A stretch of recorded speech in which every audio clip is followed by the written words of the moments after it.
इस कथा के बिना पूरा नहीं होता। गणाधिप संकष्टी व्रत जरूर करें इस कथा का पाठ।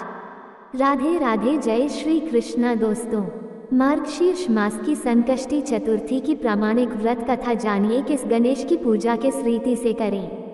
पौराणिक कथा के अनुसार एक बार पार्वती जी ने गणेश जी से पूछा कि अगहन कृष्ण चतुर्थी संकटा कहलाती है, उस दिन किस गणेश की पूजा किस रीति से करनी चाहिए। गणेश जी ने उत्तर दिया कि हे हिमालय नंदिनी, अगहन में पूर्वोक्त रीति से गजानन नामक गणेश की पूजा करनी चाहिए। पूजन के बाद अर्घ्य देना चाहिए।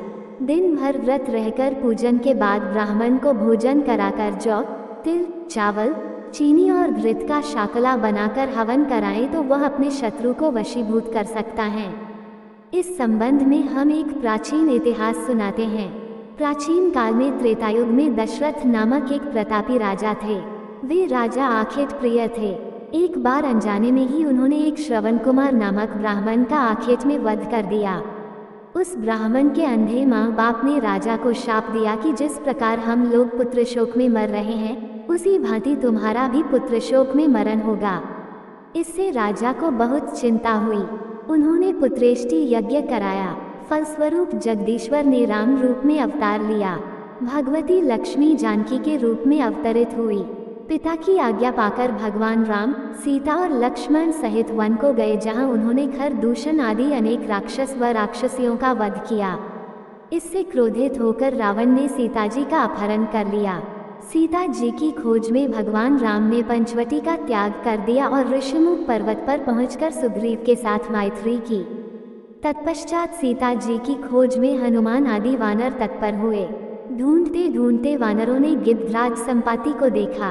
इन वानरों को देखकर संपाति ने पूछा कि कौन हो, इस वन में कैसे आए हो, तुम्हें किसने भेजा है, यहाँ पर तुम्हारा आना किस प्रकार हुआ है। संपाति की बात सुनकर वानरों ने उत्तर दिया कि भगवान विष्णु के अवतार दशरथ नंदन राम जी, सीता और लक्ष्मण जी के साथ दंतकवन में आए हैं। वहां पर उनकी पत्नी सीता जी का अपहरण कर लिया गया है। हे मित्र, इस बात को हम लोग नहीं जानते कि सीता कहाँ है। उनकी बात सुनकर संपाति ने कहा कि तुम सब रामचंद्र के सेवक होने के नाते हमारे मित्र हो। जानकी जी का जिसने हरण किया है और वह जिस स्थान पर है वह मुझे मालूम है। सीता जी के लिए मेरा छोटा भाई जटायु अपने प्राण गंवा चुका है। यहाँ से थोड़ी ही दूर पर समुद्र है और समुद्र के उस पार राक्षस नगरी है। वहाँ अशोक के पेड़ के नीचे सीता जी बैठी हुई है। रावण द्वारा अपहृत सीता जी अभी भी मुझे दिखाई दे रही हैं। मैं आपसे सत्य कह रहा हूँ कि सभी वानरों में हनुमान जी अत्यंत पराक्रमशाली है, अतः उन्हें वहाँ जाना चाहिए। केवल हनुमान जी ही अपने पराक्रम से समुद्र लंघ सकते हैं, अन्य कोई भी इस कार्य में समर्थ नहीं है। संपाति की बात सुनकर हनुमान जी ने पूछा कि हे संपाति, इस विशाल समुद्र को मैं किस प्रकार पार कर सकता हूँ। जब हमारे सब वानर उस पार जाने में असमर्थ हैं तो मैं ही अकेला कैसे पार जा सकता हूँ। हनुमान जी की बात सुनकर संपाति ने उत्तर दिया कि हे मित्र, आप संकटनाशक गणेश चतुर्थी का व्रत कीजिए। उस व्रत के प्रभाव से आप समुद्र को क्षण भर में पार कर लेंगे।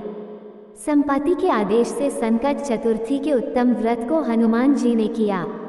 हे देवी, इसके प्रभाव से हनुमान जी क्षण भर में समुद्र को लंघ गए।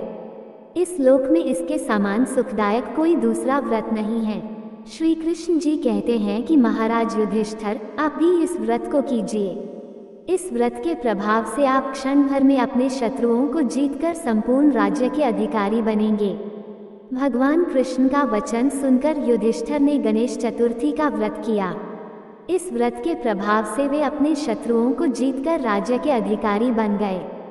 मार्गशीर्ष मास गणेश चतुर्थी व्रत पूजन विधि। प्रातः काल उठकर नित्य कर्म से निवृत्त हो, शुद्ध होकर स्वच्छ वस्त्र धारण कर लें। श्री गणेश जी का पूजन पंचोपचार धूप, दीप, नैवेद्य, अक्षत, फूल विधि से करें। इसके बाद हाथ में जल तथा दूर्वा लेकर मन ही मन श्री गणेश का ध्यान करते हुए व्रत का संकल्प करें। मम सर्वकर्म सिद्धये सिद्धि विनायक पूजन मह करिष्ये। अब कलश में जल भरकर उसमें थोड़ा गंगा जल मिलाएं। कलश में दूर्वा, सिक्के, साबुत हल्दी रखें। उसके बाद लाल कपड़े से कलश का मुख बांध दें। कलश पर गणेश जी की प्रतिमा स्थापित करें। पूरे दिन श्री गणेश जी के मंत्र का स्तवन करें। संध्या को दोबारा स्नान कर शुद्ध हो जाएं। श्री गणेश जी के सामने सभी पूजन सामग्री के साथ बैठ जाएं। विधि विधान से गणेश जी का पूजन करें। वस्त्र अर्पित करें। नैवेद्य के रूप में 10 लड्डू अर्पित करें। चंद्रमा के उदय होने पर चंद्रमा की पूजा कर अर्घ्य अर्पण करें। उसके बाद गणेश चतुर्थी की कथा सुने अथवा सुनाएं। जौ, चावल, चीनी, तिल व घी से हवन करें।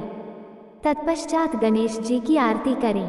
5 लड्डू प्रसाद के रूप में बांट दें और शेष 5 अगले दिन ब्राह्मण को दान में दें। ओम गणेशाय नमः। दोस्तों, ये थी आज की कथा। आपको हमारी वीडियो अच्छी लगी हो तो वीडियो को लाइक करें, चैनल को सब्सक्राइब करें, कमेंट में जय श्री राधे कृष्णा लिखना ना भूलें। राधे राधे दोस्तों।